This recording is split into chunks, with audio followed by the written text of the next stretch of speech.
योऽन्तः प्रविश्य मम वाचमिमां प्रसुप्तां सञ्जीवयत्यखिलशक्तिधरस्वधाम्ना अन्यांश्च हस्तचरणश्रवणत्वगादीन् प्राणान्नमो भगवते पुरुषाय तुभ्यम्। अनन्याश्चिन्तयन्तो मां ये जनाः पर्युपासते तेषां नित्याभियुक्तानां योगक्षेमं वहाम्यहम्। सदाशिवसमारम्भां शङ्कराचार्यमध्यमाम् अस्मदाचार्यपर्यन्तां वन्दे गुरुपरम्पराम्। गुरुर्ब्रह्मा गुरुर्विष्णुः गुरुर्देवो महेश्वरः गुरुः साक्षात् परं ब्रह्म तस्मै श्रीगुरवे नमः। ॐ शान्तिः शान्तिः शान्तिः। परमश्रद्धेयाः परमपूज्याः अनवरतस्मरणीयाः एतस्य प्रभासतीर्थस्य अधिष्ठातारः प्रथमज्योतिर्लिङ्गाः भगवन्तः श्रीसोमनाथचरणाः, भगवन्तः रसराजप्रभवः, भगवन्तः पुराणपुरुषोत्तमाः, अस्माकं सद्गुरवः पूज्याः गुरवः तथा च शास्त्रप्रणयिनः विद्याव्यासङ्गिनः श्रवणभक्तिनिष्ठाः संस्कृतभाषानुरागिणः सद्ग्रन्थं सेवमानाः भवन्तः सर्वेपि सज्जनाः स्वजनाः। भगवतः पुराणपुरुषोत्तमस्य कृपाप्रसादेन विभोरवात्सल्येन अद्य पुनरेकवारम् अस्माभिः वैशाखमासे कृष्णपक्षे चतुर्थ्यां भृगुवासरे एतदनुसारं मई मासस्य 16 दिनाङ्के 25-उत्तर-2000तमे वर्षे विद्याव्यासङ्गं कर्तुं शास्त्रचर्चां कर्तुं भगवत्पादानां वाणीं गातुं श्रोतुं च अस्माभिः अवसरः सम्प्राप्तः। इदमस्ति अस्माकं सर्वेषां परमं सौभाग्यम्। अत्रावसरे भवत्सु विराजमानं परमात्मानं नत्वा भवतां समेषां स्वागतं च कृत्वा पुनरेकवारं वयं मङ्गलाचरणं कृत्वा साक्षात् ग्रन्थं प्रविशामः। सर्ववेदान्तसिद्धान्तगोचरं तमगोचरं गोविन्दं परमानन्दं सद्गुरुं प्रणतोऽस्म्यहम्। अध्यासनिवारणप्रकरणे मिथ्याज्ञानस्य निवृत्त्यै भगवत्पादाः विविधान् उपायान् प्रतिपादयन्ति, निरूपयन्ति, प्रयच्छन्ति। अस्माभिः सावधानेन तत् श्रोतव्यं वर्तते। कारणम् अनेन एकेन प्रकरणेन अज्ञाननाशः ततश्च ज्ञानलाभः आत्मलाभः एवं च आत्मलाभः परं पुंसां मनुष्यस्य सर्वोत्कृष्टः लाभः श्रीमद्भागवत महापुराणेन निरूपितः वर्तते। सर्वोत्कृष्टः लाभः वर्तते आत्मलाभः। मम परिचयः मया सह। सोऽपि परिचयः पारमार्थिकः परिचयः, न व्यावहारिकपरिचयः, न सामाजिकः परिचयः, न कौटुम्बिकः परिचयः, न शारीरिकः परिचयः, न आर्थिकः परिचयः, अपि तु पारमार्थिकः परिचयः, आत्मिकः परिचयः। स एव सर्वोत्कृष्टः लाभः वर्तते। अतः भगवत्पादाः भ्रमनिवारणाय, भ्रान्तिनिवारणाय, अज्ञाननिवारणाय, अध्यासनाशाय अत्र विविधान् उपायान् निरूपयन्ति। तत्र यः इदानीम् उपायः दर्शितः वर्तते सः उपायः इत्थमस्ति। प्रारब्धं पुष्यति वपुरिति निश्चित्य निश्चलः धैर्यमालम्ब्य यत्नेन स्वाध्यासापनयं कुरु। पदच्छेदः अस्माभिः एतस्य श्लोकस्य दृष्टः वर्तते। सामान्यार्थः, विशिष्टार्थः, प्रतीयमानार्थः, ध्वन्यर्थः एवं च पारमार्थिकार्थः यत्र अस्माकं श्रेयः अस्ति तादृशाः विविधाः अर्थाः एतस्य श्लोकस्य ये भवन्ति तान् वयं क्रमेण पश्यामः।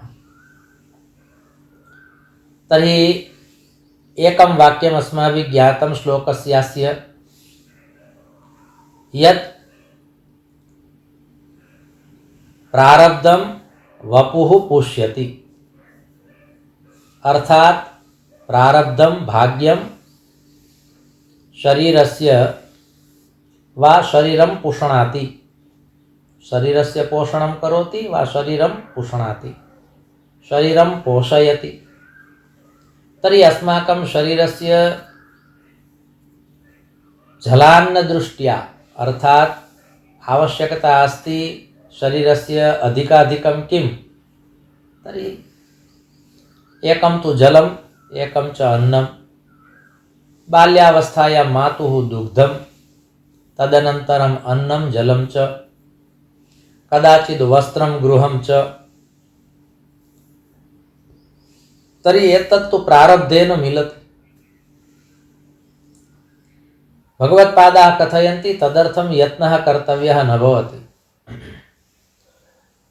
परमात्मना यदा मुखे दन्ताः न दत्ताः आसन् तस्मिन् समये उत्तमस्य मातुः दुग्धस्य व्यवस्था कृता आसीत् चेत् इदानीं दन्ताः दत्ताः सन्ति चेत् चर्वणस्यापि व्यवस्था तेन कृता स्यादेव। तदर्थम् अस्माभिः विविधाः प्रयत्नाः न कर्तव्याः भवन्ति। शरीराय यत् सामान्यातिसामान्यम् आवश्यकं तत्त्वमस्ति, अपेक्षितं यदस्ति तत्तु मिलत्येव, मिलिष्यति एव। नास्ति तत्र संशयः, नास्ति तत्र शङ्काकलङ्कावकाशः। तर्हि अत्र भगवत्पादैः प्रथमे वाक्ये श्लोकस्यास्य इदमेव प्रोक्तं यत् प्रारब्धं वपुः पुष्यति इति निश्चित्य निश्चलः। एवं प्रकारेण त्वया निश्चयः कर्तव्यः भविष्यति, निर्णयः कर्तव्यः भविष्यति। यद् मम शरीराय यद् आवश्यकतत्त्वम् अस्ति तत्तु निश्चयेन परमात्मना सा व्यवस्था कृता स्यादेव। तदर्थं मया यत्नः कर्तव्यः नास्ति। एतस्य एकः अर्थः भवति शरीराय यत्नः कर्तव्यः नास्ति। अस्य अर्थः भवति आत्मने यत्नः कर्तव्यः वर्तते, आत्मलाभाय यत्नः कर्तव्यः, परमार्थतत्त्वं प्राप्तुं यत्नः कर्तव्यः, आत्मिकदृष्ट्या यत्नः कर्तव्यः, पार्थिवदृष्ट्या यत्नः न कर्तव्यः। पार्थिवदृष्ट्या नाम पंचमहाभूतैः निर्मितं शरीरमिदं। पार्थिवं वपुः एतादृशः शब्दः आगच्छति। ततश्च उक्तं धैर्यम् आलम्ब्य यत्नेन, प्रयत्नपूर्वकं धैर्यं धृत्वा, धैर्यस्याश्रयं कृत्वा। परमावश्यकः अयम् एकः गुणः वर्तते, धैर्यम्। राजर्षि भर्तृहरिः निगदति, कथयति यत् धैर्यं तु अस्माकं तातः अस्ति। वैराग्यशतके श्लोकः वर्तते, धैर्यं यस्य पिता क्षमा च जननी शान्तिश्चिरं गेहिनी सत्यं सूनुरयं दया च भगिनी भ्राता मनः संयमः शय्या भूमितलं दिशोऽपि वसनं ज्ञानामृतं भोजनं एते यस्य कुटुम्बिनो वद सखे कस्मात् भयं योगिनः। पश्चात् भयस्य अवकाशः नास्ति। यदि एते कुटुम्बिनः सन्ति चेत् भयस्य अवसरः एव नास्ति। तर्हि अत्र उक्तं धैर्यम् आलम्ब्य धैर्यस्याश्रयं कुरु। संस्कृत भाषायां प्रसिद्धम् एकं वाक्यमस्ति सूक्तिरूपं, धैर्यधना हि साधवः। साधूनां सविधे एकमेव धनं भवति, तद्धनं नाम धैर्यम्। संस्कृत भाषायां तदर्थम् एकः शब्दः प्रयुक्तः अस्ति, धीरः। धीरत्वमुचितज्ञता, धीरत्वं धैर्यम् एकः गुणः अस्ति। तर्हि अत्रापि भगवत्पादाः कथयन्ति त्वया धैर्यं धर्तव्यं भविष्यति। गुर्जरभाषायामपि वाक्यं वर्तते यत् धैर्यस्य फलं मधुरम्। तर्हि अत्र धैर्यस्याश्रयं कुरु, स्वाध्यासापनयं कुरु, तेन अज्ञाननिवारणं भविष्यति। कथनस्य तात्पर्यम् अत्र पुनः द्वौ वा त्रयः अर्थाः वा साधनानि सोपानानि पुनश्च भगवत्पादैः दर्शितानि सन्ति। एकं तु शरीरस्य चिन्ता न कर्तव्या। शरीरस्य निखिलोऽपि भारः प्रारब्धे वर्तते। अतएव अस्माभिः यः उक्तमासीत् यत् प्रारब्धकर्म बलवन् मुनयो वदन्ति। संस्कृत भाषायां भाग्यविषये प्रारब्धविषये बहूनि सुभाषितानि सन्ति, बहवः श्लोकाः सन्ति। भाग्यं फलति सर्वत्र न विद्या न च पौरुषम् इति एकं प्रसिद्धं वाक्यं। किन्तु अत्रापि द्वौ भावौ निगूहितौ स्तः। एकः भावः अस्ति शूराश्च कृतविद्याश्च मम पुत्रा दिवङ्गता। द्रौपदी वदति यद् मम पुत्रा शूरवीराः आसन्, मम पुत्राः विद्यावन्तः आसन्। तर्हि क्षत्रियाणां विद्यावतां शूरवीराणां यदा ते रात्रौ सुप्ताः भवन्ति तस्मिन् समये वधः उचितः अस्ति। एवं प्रकारेण किमर्थं मम पुत्राणां वधः जातः? एतादृशः मृत्युः अस्माकं गौरवाय न भवति। तस्मिन् समये भगवान् श्रीकृष्णः वदति भाग्यं फलति सर्वत्र न विद्या न च पौरुषम्। तद्वत् पुनः उक्तं समुद्रमथनाल्लेभे हरिर्लक्ष्मी हरो विषम्। भगवता नारायणेन समुद्रमथनात् लक्ष्मीः सम्प्राप्ता। एवं च भगवान् हरः शिवः विषं प्राप्तवान्। तर्हि किमर्थम्? एतयोः द्वयोः तु समाना स्थितिः वर्तते। तर्हि एकः लक्ष्मीं प्राप्नोति, द्वितीयः विषं प्राप्नोति। तर्हि तत्रापि कारणमुक्तं भाग्यं फलति सर्वत्र न विद्या न च पौरुषम्। कथनस्य तात्पर्यं शरीरेण संलग्नाः ये विषयाः सन्ति ते सर्वेपि विषयाः प्रारब्धाश्रिताः सन्ति। त्वया निश्चयः कर्तव्यः भविष्यति। इति मे निश्चिता मतिः इति हनुमान् यथा वदति तद्वत् निश्चयात्मिका बुद्धिः, निर्णयात्मिका बुद्धिः।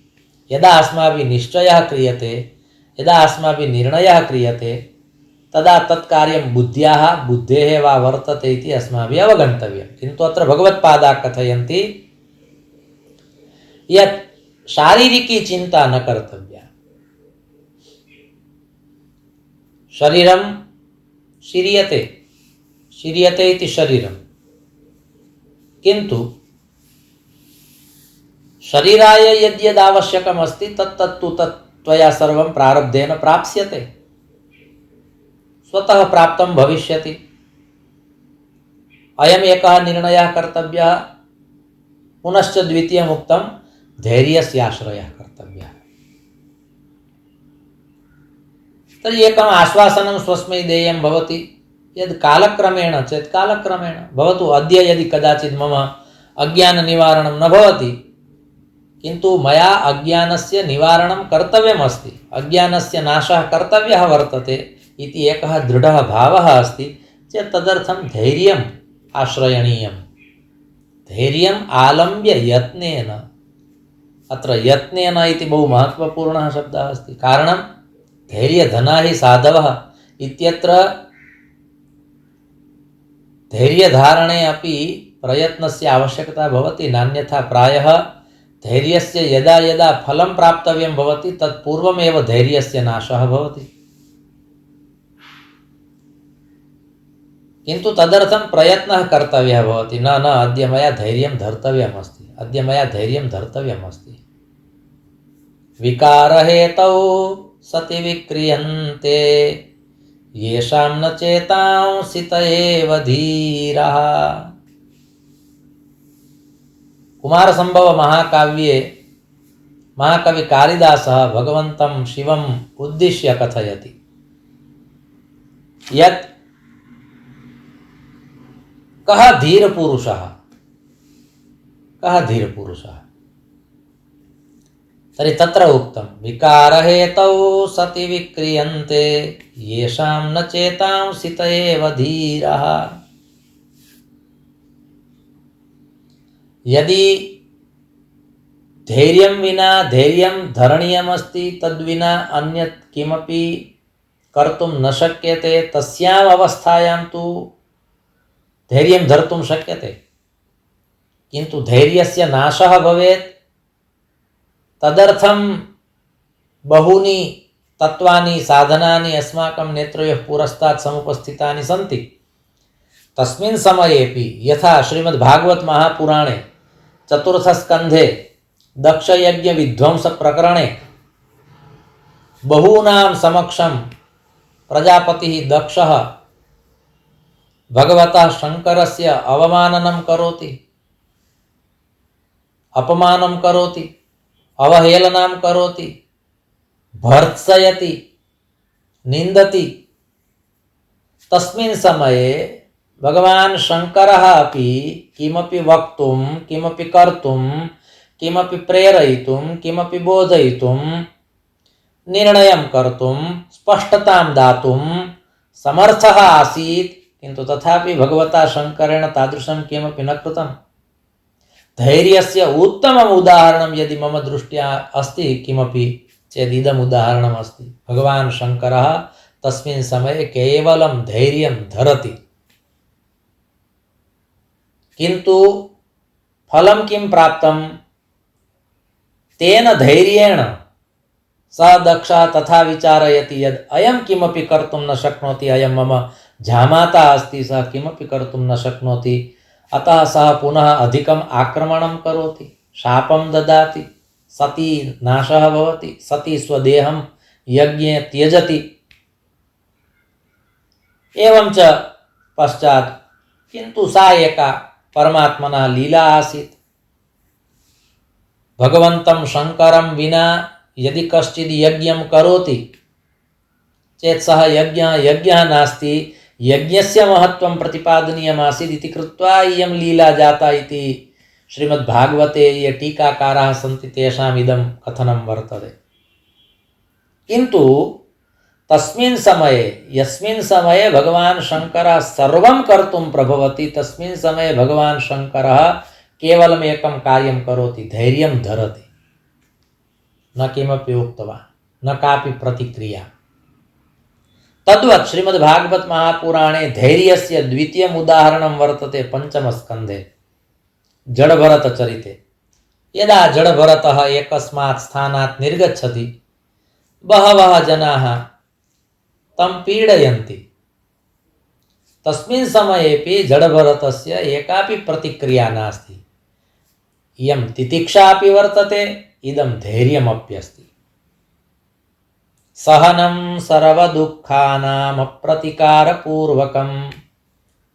विवेकचूडामणौ एव भगवत्पादेन श्रीमच्छङ्कराचार्येण इदं प्रोक्तं वर्तते। सहनं सर्वदुःखानाम् अप्रतीकारपूर्वकम्।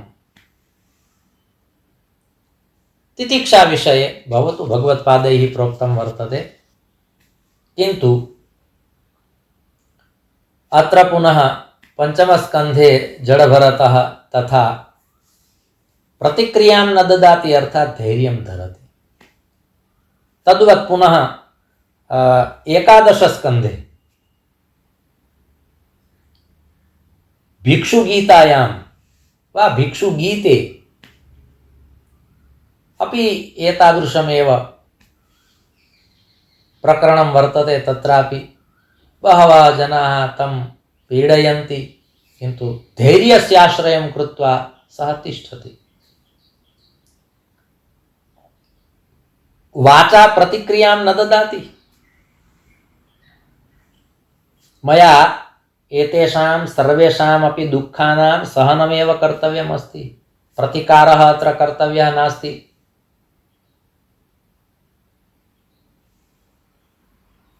तर्हि अत्र धैर्यमालम्ब्य यत्नेन बहुप्रयत्नपूर्वकं त्वया धैर्यं धर्तव्यं भविष्यति। ये धैर्यं धर्तुं प्रभवन्ति ते यत्किमपि कर्तुं प्रभवन्ति। तावान् महिमा वर्तते धैर्यस्य। तर्हि एतस्मात् श्लोकात् अस्माभिः द्वौ सिद्धान्तौ प्रायः स्वीकर्तव्यौ भवतः। एकः अस्ति शरीरस्य कार्यं प्रारब्धं करोति। द्वितीयम् अस्ति यदि मया मनसा बुद्ध्या किमपि कर्तव्यमस्ति, शरीरेण तु किमपि कर्तव्यं नास्ति, कारणं शरीरस्य दायित्वं तु प्रारब्धे पूर्णं भवति। तर्हि मनसा बुद्ध्या यदि मया किमपि कर्तव्यमस्ति चेत् धैर्यं धर्तव्यमस्ति। तदर्थं प्रयत्नः कर्तव्यः भविष्यति। कारणं यदा विचलिततां प्रतिपादयितुं काचित् घटना भवति, यया घटनया विचलितता आगमिष्यति इति धिया चेत् तस्मिन् समये आवश्यकता भवति धैर्यस्य। अयं गुणः अस्ति वा न तद् दर्शनीयं भवति। तर्हि अत्र उक्तं धैर्यमालम्ब्य यत्नेन, अर्थात् येन साधकेन साधितमस्ति यदिदानीं मम जीवनस्य लक्ष्यं साधना अस्ति, आराधना अस्ति, उपासना अस्ति, भगवत् प्राप्तिः अस्ति, भक्तिः अस्ति, विभुः अस्ति, एवं प्रकारेण येन एकं लक्ष्यं साधितमस्ति सः सर्वं त्यक्तुं शक्नोति। यस्य मनुष्यस्य जीवने एकं लक्ष्यं निर्धारितं भवति, तद् लक्ष्यं साधयितुं यदि अन्यत् सर्वं त्याज्यं भवति चेत् सः त्यक्तुं शक्नोति। अयम् एकः शास्त्रस्य सिद्धान्तः। इदमपि अपेक्षते, इदमपि अपेक्षते, इदमपि मम अस्ति, इदमपि अहं कस्मै न दास्यामि, एतादृशः भावः तदा भवति यदा मनुष्यस्य किमपि लक्ष्यं न भवति। किन्तु यदि आध्यात्मिक मार्गे एकं लक्ष्यं साधितमस्ति, प्रणवो धनुःशरो यात्मा ब्रह्म तल्लक्ष्यमुच्यते, अप्रमत्तेन वेद्धव्यं शरवत्तन्मयो भवेत्। उपनिषद्वचनं प्रणवो धनुःशरो यात्मा ब्रह्म तल्लक्ष्यमुच्यते। मया ओंकारेण ब्रह्म लक्ष्यं ब्रह्म तत्त्वस्य यत् लक्ष्यमस्ति तल्लक्ष्यं मया साधनीयमस्ति। तत्र साधनम् अस्ति ओंकारः, साध्यम् अस्ति ब्रह्म। प्रणवो धनुः, शरः आत्मा। लक्ष्यवेधः कर्तव्यः चेत् बाणः अपेक्षितः वर्तते। मम आत्मा बाणः, बाणः धनुषि स्थापनीयः भवति चेत् धनुरस्ति प्रणवः। ओंकारः। अप्रमत्तेन वेद्धव्यं, तत्र प्रमादः न कर्तव्यः। अप्रमत्तेन, उत्साहेन, सौमंगल्येन, धैर्येण, निष्ठया, प्रामाणिकतया, अप्रमादेन तद् लक्ष्यं साधनीयं भवति। अप्रमत्तेन वेद्धव्यं शरवत्तन्मयो भवेत् इति प्रोक्तं वर्तते। तर्हि यः मनुष्यः व्यवस्थां विना अपि स्थातुं शक्नोति तस्य जीवने धैर्यमस्ति इति तस्य प्रमाणम्। पुनरेकवारम् अहं पूज्यपादानां विश्ववन्द्यानां श्रीमत् कृष्णशंकर शास्त्री चरणानां पूज्य दादाजी चरणानां हृदा मुदा स्मरणं करोमि। किमर्थं? व्यवस्थायाः अभावेपि सुखपूर्वकं स्थातुं यः शक्नोति, वा सर्वाः अपि व्यवस्थाः सन्ति तथापि यः अभावे तिष्ठति, निवसति, वसति, तिष्ठति, स्वजीवनं चालयति, साक्षात् धैर्यमूर्तिः। व्यवस्थां विना अर्थात् चलिष्यति। यस्मिन् कस्मिन्नपि विषये उच्यते, कथ्यते यद् इदं नास्ति तर्हि किं करिष्यामः? नास्ति बाधा, चलिष्यति। उत्तमानि वस्त्राणि न आनीतानि तर्हि चलिष्यति। उत्तमं भोजनं न निर्मितं, चलिष्यति। एकस्मात् स्थानात् द्वितीयं स्थानं गन्तुं चतुश्चक्री नास्ति, द्विचक्रिका अस्ति, चलिष्यति। व्योमयानस्य चिटिका न सम्प्राप्ता, रेलयानस्य चिटिका प्राप्ता वर्तते, चलिष्यति। अद्य कथासत्रे कदाचित् भवता एकम् अधिकं सत्रं स्वीकर्तव्यं भविष्यति, चलिष्यति। अद्य केचन महानुभावाः आगच्छन्ति इति कृत्वा कथायां तेषां पूज्यचरणानाम् अपि व्याख्यानानि भविष्यन्ति, चलिष्यति। तर्हि कथनस्य तात्पर्यं व्यवस्थां विना यः स्थातुं शक्नोति। नान्यथा केचन तु तादृशाः भवन्ति यदि इदं तु अपेक्षितं वर्तते, यदि एतद् न भविष्यति चेत् न चलिष्यति। गृहेपि केचन तथा निवसन्ति। बहिः गच्छन्ति चेत् तत्र तु ते कथयन्ति एव यदि इदम् आवश्यकमस्ति कृपया आनयन्तु इति, किन्तु गृहेपि तथा वदन्ति, मम प्रकोष्ठे मम गृहे एतत् तु अपेक्षितं वर्तते, तद्विना न चलिष्यति, व्यवस्थां कुर्वन्तु। तस्य एकः अर्थः भवति धैर्यस्य अभावः अस्ति एतस्मिन्। व्यवस्थां विना यः चालयितुं, स्वजीवनं चालयितुं शक्नोति तत्र धैर्यस्य अभिवृद्धिर्भवति। शास्त्रेषु तथा उक्तं वर्तते, यदि कस्मिंश्चित् मनुष्ये धैर्यं वर्तते चेत् साक्षात् हिमालयः एव अस्ति इति अवगन्तव्यम्। स्थितः पृथिव्यामिव मानदण्डः। तर्हि धैर्यं पितातुल्यं वर्तते। कस्यचित् मनुष्यस्य जीवने धैर्यमस्ति चेत् स एव तस्य पिता अस्ति। स एव नाम तदेव, तद्धैर्यमेव तस्य पिता। क्षमा च जननी, यदि क्षमादानं कर्तुं शक्यते यस्यां कस्यामपि परिस्थितौ चेत् सा क्षमा एव माता अस्ति। वास्तविकरूपेण अस्माकं परिवारः कः? गतदिने अस्माभिः ज्ञातं यत् यः विशिष्टः दिवसः आसीत् परिवारदिवसः। परिवारदिवसे अस्माभिः यस्य परिवारस्य कल्पना क्रियते सः परिवारः न, अपितु अत्र वैराग्यशतके राजर्षिणा भर्तृहरिणा यः परिवारः निगदितः कथितः सः परिवारः आश्रयणीयः। धैर्यं यस्य पिता क्षमा च जननी शांतिश्चिरं गेहिनी। गेहिनी पत्नी भार्या, शांति अस्ति। सत्यं सूनु, सूनु अर्थात पुत्रः। यदि सत्यस्य आचरणं क्रियते चेत् सत्यमेव पुत्रः अस्ति। दया च भगिनी, कुत्रचित् दयाभावः अस्माभिः दर्शितः चेत् सा दया एव भगिनी अस्ति। भ्राता मनस्संयमः, मनसंयमः मनसः संयमः एव भ्राता अस्ति, अर्थात संयमः भ्राता अस्ति। यदि कश्चित् विचारयति अन्यः कश्चित् मम सहोदरः नास्ति, भ्राता नास्ति चेत् संयमः एव भ्राता अस्ति। भ्राता मनस्संयमः।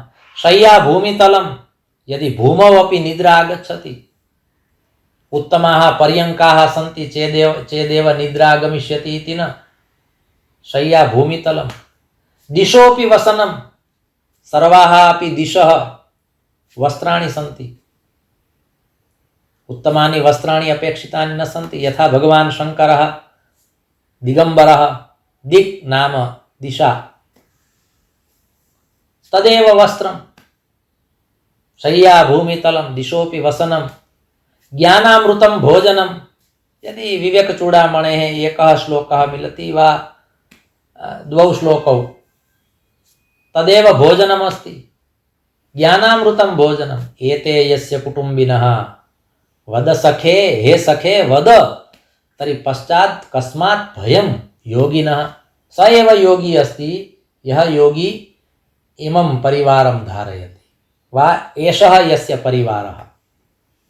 अत्र श्लोके निर्दिष्टः परिवारः अस्ति यस्य, सः योगी। एवं च सः योगी कस्मादपि न बिभेति। तर्हि अत्रापि भगवत्पादैः प्रोक्तं यद् व्यवस्थां विना यः स्थातुं शक्नोति, किन्तु कदाचित् तस्य मनसि एकः प्रश्नः भवति, व्यवस्थां विना स्थातुं शक्नोति, व्यवस्थां विना स्थातुं शक्नोति, किन्तु विचारयति व्यवस्थायाः अभावः चलिष्यति, किन्तु भोजनस्य अभावः, जलस्य अभावः अस्ति चेत् किं भविष्यति। चीराणि किं पथि न सन्ति दिशन्ति भिक्षाम्। श्रीमद्भागवत महापुराणे 2 स्कन्धे श्री शुकदेव मुनि परीक्षितम् उद्दिश्य निगदति, वदति यद् इदानीमपि वृक्षाः सन्ति, तत्र फलानि सन्ति, तानि फलानि वृक्षेण न भुज्यन्ते। स्वयं वृक्षः न खादति, तत् फलम् अस्मभ्यमेव वर्तते।